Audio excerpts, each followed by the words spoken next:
welcome to another episode of Turn Left. I am your host, Indiana's own Dana Black, coming to you live. Yes, all the way live from Black Pearl Studios, where we talk about Indiana politics from the left side of things. Indiana's own Dana Black, thank you so much for joining me with another episode of Turn Left. Listen, I am excited. There are so many candidates that are running for office. Did you know that all 25 state Senate seats have a Democrat and 91 of the 100 seats have a Democrat running? That means there's energy, y'all. That means we got to get behind these candidates and help each and every one of them out. So next up, we're going to talk to Austin Meives, who's running for House District 23. Austin, welcome to the show. Thanks for having me, Dana. I'm excited for you to be here. So tell the people who you are and where you come from. So I am Austin Meives. I was born and raised here in Peru, Indiana, the circus capital of the world. Okay. We're just clowning up here, clowning around. I love it. So the area that 23 represents is all of Miami and Cass County, except for, so Miami County has a little tail on the eastern side of it, not that tail. And Cass County has a tail on the southern side of it, not that tail either. That's Nate Stout's district.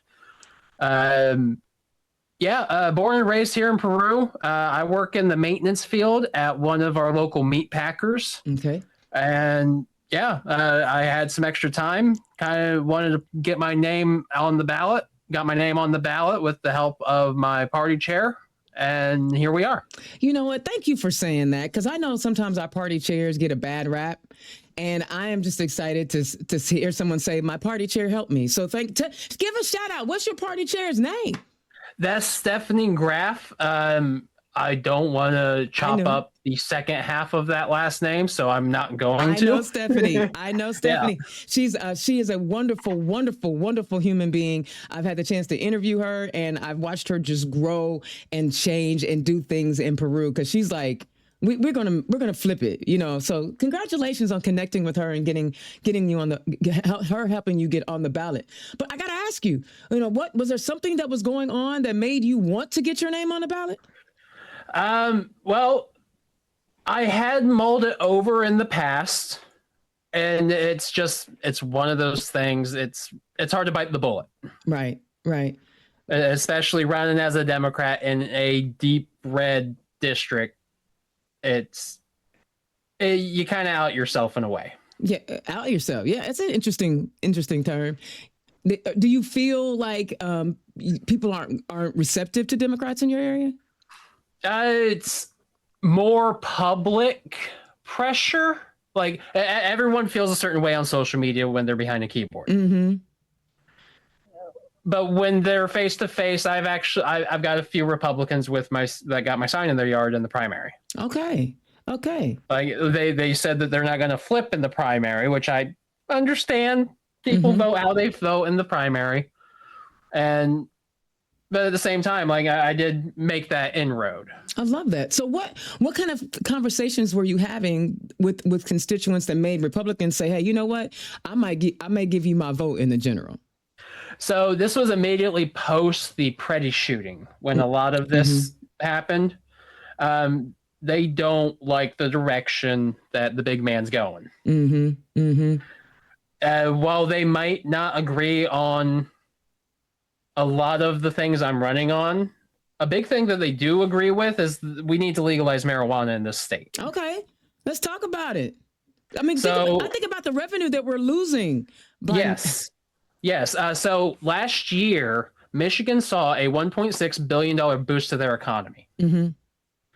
That it's estimated that half of that boost to their general economy came from Indiana alone. The tax revenue that they have seen and the major improvements to their roads that they have been able to execute, we're having to cut the gas tax in this state, and that is the sole way that we fund our roads in this state. We could really use some pot for potholes, couldn't we? Oh my goodness, that's a slogan. We're using it. Pot for potholes. I'm stealing it. I'm reusing it. Pot for potholes. I think I agree. I think we're missing out on an opportunity to generate revenue based on this idea of prohibition. We know prohibition doesn't work. We know it doesn't work.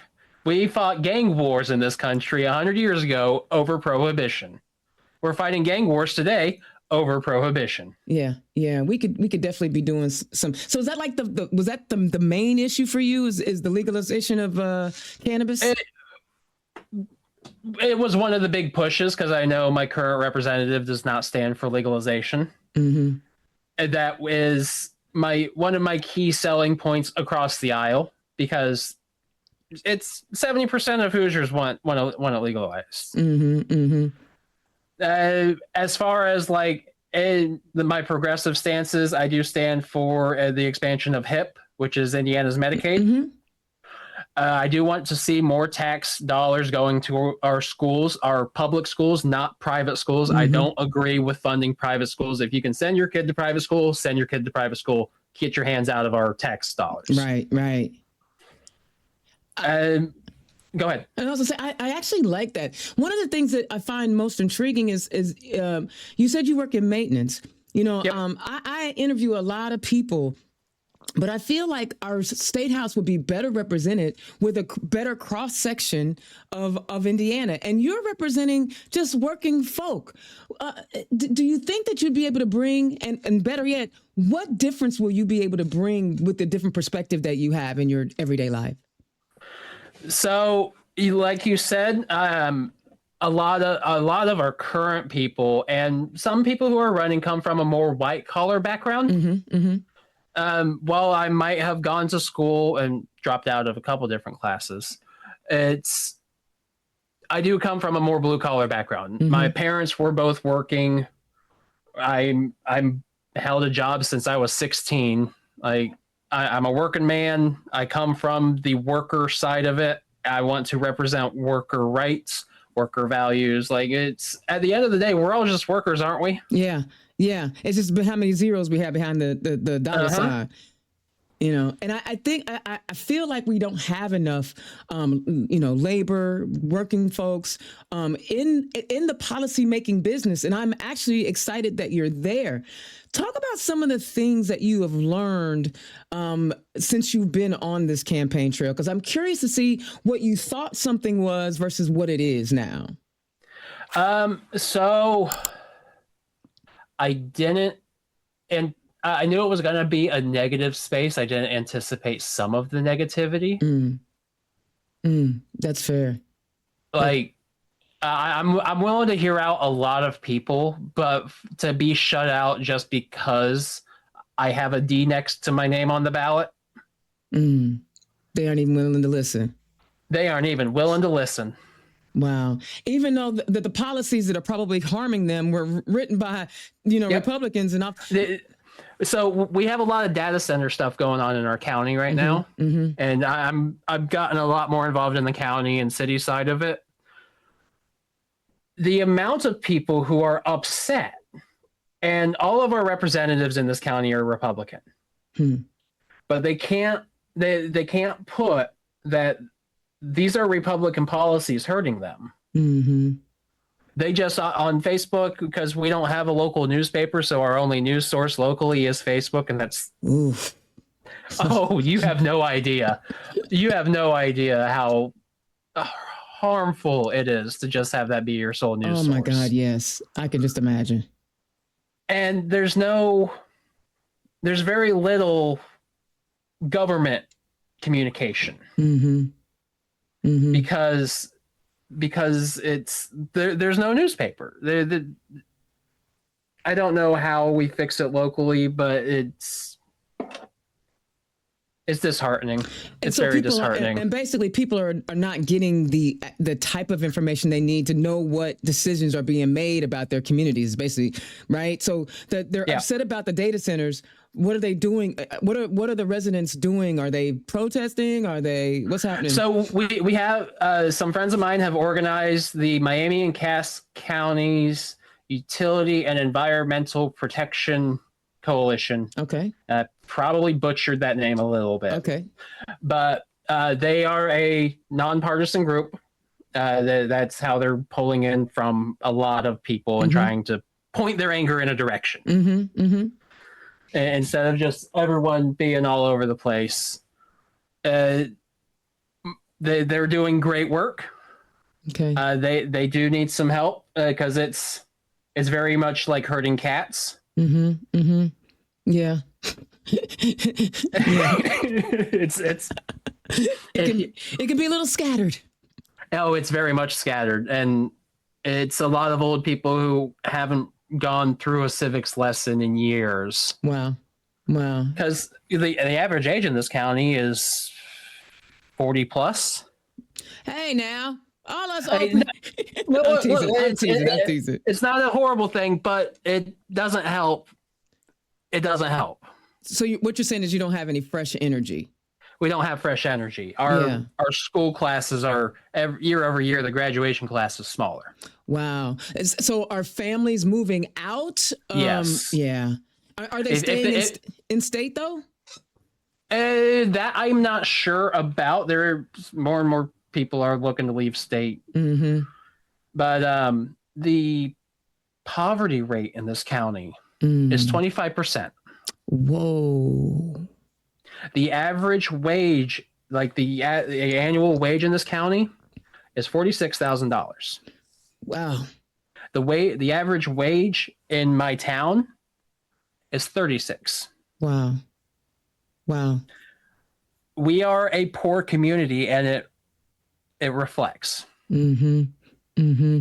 So what are the housing what is the housing situation like? I know every community is talking about need for more housing, more affordable housing based on, the income bracket. What are you seeing in Peru? How are people faring? So the poor people are increasingly being shut out. Mm-hmm. We actually have an increasing homeless issue, Mm. and our local government's not. It's a mix of that they don't have the resources to do stuff about it, and Republican policies criminalizing homelessness doesn't help. Man, that wasn't that the worst bill ever. Like, I just, especially coming from them good Christians. What did Jesus say? Feed the poor, help the weak. Something like that. Jail them? No, jail them. That's it. Find them. Find them Yeah. $500. Jesus charged for every healing he did. Man. And so when you're talking to folks, aside from the ones that shut you out before you even get a chance to say anything, when they tell you what's troubling them and you try to explain, right, the policies that have created their situation, how are you threading that needle? So I'll admit I'm threading it by not admitting I'm running as a Democrat off the bat. Interesting. I just have a conversation with them. Okay. Like I'm doing a lot of my campaigning in my town. I walk my dog a lot. I walk my dog a couple miles, which I can walk from one side of my town to the other within an hour. Mm-hmm, mm-hmm. So I try to hit people on the street because with these new smart doorbells, people aren't answering their door. Yeah. People tend not. I don't answer a phone number that I don't know. Right. So if you cold call someone, what are the odds that they're going to pick up? Yeah. We do have a lot of local shops.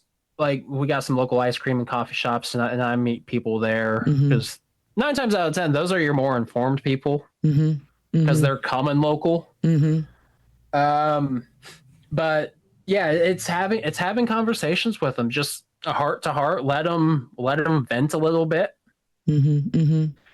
Listen, kind of offer some feedback, and then I drop the line at the end like, hey, if you vote, I'm running to be your state rep. Hand them a card. Like and then if they ask what party I'm running for, I am running as a Democrat, and hopefully they don't hold it against me. Yeah. Well, I mean, democratic policies lift people out of poverty. They have never, Oh yeah, no doubt. It's that ingrained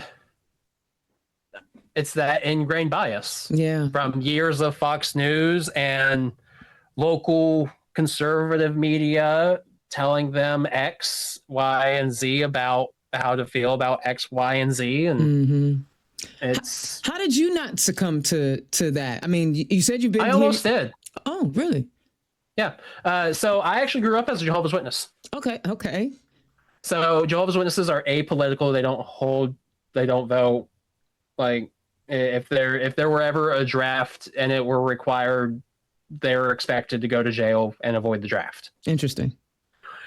Flip side to that is that I wasn't raised with a political belief because, yeah, I was also homeschooled, so I didn't. I was very much isolated. I almost fell into the red pill stuff, the manosphere, like the pre manosphere, the pre Joe Rogan was just the conspiracy laden stuff, the info wars. I almost fell into that side of it, and it was like 2 or 3 clips from InfoWars that I saw, and I'm like, this guy's nuts. This guy's really nuts. Holy cow. What am I watching? Yeah. Yeah. And now he's owned by the Onion, and I can't help but laugh. Right. I think that's interesting that you were, you're being open enough to say, I almost did. Like, yeah. But I imagine like some of the things that they were saying, you're saying like they're nuts, but were you able to like parse out what they were saying versus what the policies were actually producing? The policies of it, I didn't really have any policy ideas. I was just trying to figure out like camping survival stuff. Interesting. That's how I almost fell into it. I was just looking for camping gear ratings and how to set up a solar array. It turns out when you're looking for off-grid stuff, you fall into conspiracy. Uh-oh, your camera turned off. Oh, did it? Yeah. There you go. Okay. There we go. Yeah. I don't know why I did that. That's interesting. Well, I'm glad that you didn't, because I'm glad that you were able to see the difference, because we need more young men like you, right? Who you just got to talking about, you're looking for hunting and fishing and camping stuff, right? You're just a regular guy who you're not into all the other stuff. You're just a regular guy trying to get some information, and we need folks like you to run, because you're going to be able to have conversations with different communities that I will never be able to have conversations in, right?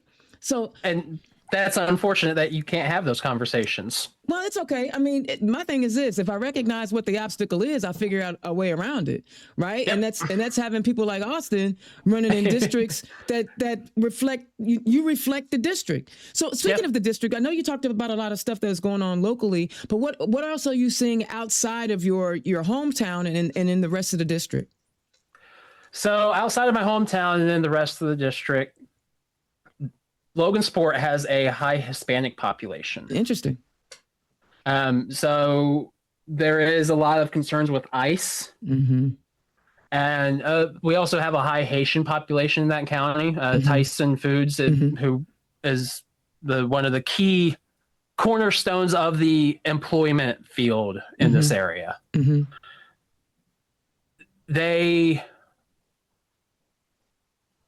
They hire in a lot of migrants, which it's fine. I'm fine. I work with a lot of migrants. I love them. They have excellent food. Holy cow, is that food good? Okay, tell me about it. Tell me about it. I wish that our local communities were protecting them better, because we have had some small raids that weren't big enough to make news. Interesting. But we acknowledge that they're gone. It's not like 1984 where, oh, you can't talk about that person anymore. Right. We know that they're gone. Wow. But we don't always know where they are once they're gone. We don't know where they are. Wow, that's kind of scary. I mean, yeah. You're ripping people apart from their family, especially when, the governor talking about nuclear families and carrying on. And here he is ripping families apart. That's interesting. Thank you for sharing that, because I don't think people realize, our immigrant communities are not just in the urban cores of our state. They are our communities. Yeah. And if Tyson is doing all of that to bring these folks in, because you already said that we're losing population, they got to bring people in to do the work, and now they're being targeted. What else are you hearing out in that's scary, by the way. I don't even want to like minimize what you just said, because I know I've read stories of people dying in the detention centers here in Indiana. And people just getting disappeared is just not cool. But what else are you hearing out in your district? There is trying to think of the best way to word this, because we do have the Speedway Slammer here in Miami County. Yeah. And we have, I don't know if they're at Supermax now, but Miami Correctional is a maximum security prison. Mm-hmm. And there's been a lot of job loss. Logansport had another factory close not too long ago. And so that was actually a well-paying factory job. It's wage stagnation and just bills going up, wages not going anywhere. Like our current representation isn't helping. Wow. Wow. You pretty much summed up a lot of things when they talk about affordability and just that, that conversation. And it's interesting that the same people who are struggling are continuing to vote for people whose policies are causing them to struggle. So, a lot of them aren't even voting. The non-voter won the last election. In your district? In the district, in the state, this last primary, only 17% turned out. Yeah, and it was very, and here's the thing: in Marion County, I think we were ahead like 20%, and it was the highest in a midterm primary, and I'm like, that's terrible. Yeah. I guess we should be happy that more people are showing up, but that's still not enough. But 1/3 showed up last election. Yeah. Oh, yeah. That's 1/3 sat out, 2/3 showed up, but still, that's still a lot of people not participating. That's still a lot of people not participating. Yeah. So, every campaign has about three main issues that they want to focus on, either from conversations they've had in the community or something they feel passionate about. Tell us about the three main issues of your campaign. So the three main issues that really resonate with people, and it's what I've got on my contact cards I hand out, is infrastructure. And that is not just roads, that is our power lines as well, because I don't know about your neighborhood, but my neighborhood increasingly experiences brownouts and blackouts. What? We have transformers blow fairly regularly because there's a large, yeah. I am shocked. Hopefully, I'm genuinely not. shocked. In America today, you're having brownouts? Yeah. Oh God. Okay. Keep going. We also and the big push for my local utility service, which credit to them. We do have a lot of leaded piping for our water lines. Our town did get a big grant program, and they had to take out a massive loan because infrastructure is expensive. But they are working on replacing the service lines. Yeah. So credit where credit's due. But I do want to see the state give more grant programs, especially for our small towns, to upgrade from leaded lines to either copper or PEX. Yeah. Because we know from leaded gasoline that lead does contribute to crime. It contributes to lower brain function. So removing lead from our water supply is got to be a key thing. Yeah. It's also recognizing that schools and hospitals are part of infrastructure. Oh, say that again. Because they are key to a functioning society. Hold on. Environment is a big thing on mine as well. Yeah, because you're a young guy. You want to be able to breathe the air in 20 years. And people wonder why I'm so worried about the environment. And they look at me shocked when I say that I live there. We all live in the environment. People complain about the summers being hot all the time, and they complain about our winters not getting as much snow as they used to. There's a reason for that. And Indiana constantly ranks in the lowest for environmental protection. That's how we're able to get that's how they're able to get all of these data centers in, because they wrote the policy to deregulate the wetlands and make it possible for people to do whatever they want to our land to build these damn data centers. Yeah. And the push for all these data centers, especially when large parts of the state have experienced droughts for the last 10 years. Like the Wabash Valley watershed is the lowest it's been in decades. And to bring in data centers just exasperates the issue. Yeah. And then the third point, of course, that a lot of progressives are pushing for is affordability, because these things are expensive these days. Everything's expensive. Everything. Rents are expensive. Mortgages are expensive. Groceries are expensive. It's insane. Yeah. Those are three really good ones. And I tell you what, the infrastructure, I imagine because you're a maintenance guy, right? You understand the importance of preventative maintenance. And I definitely understand that and get why the infrastructure would be key for you. That makes a lot of sense. I would want someone like you who understands, you know what, if you spend $20 to do the preventive maintenance, you don't have to spend $1,000 to repair it when it breaks down. Yep. So I love it. All right. So you win the election, and we have your three key points that you're running on that you're resonating in your district. What's the first piece of legislation you either are writing or you are partnering with someone on? Well, like I said, infrastructure is expensive, and not too many people want to push for environmental policy. But we can fund a lot of this with the Pot for Potholes bill. Pot for Potholes. I love how you circle back. Pot for Potholes. I love it. All right, give us your elevator pitch. Part of it is we followed a similar model to what Michigan has done.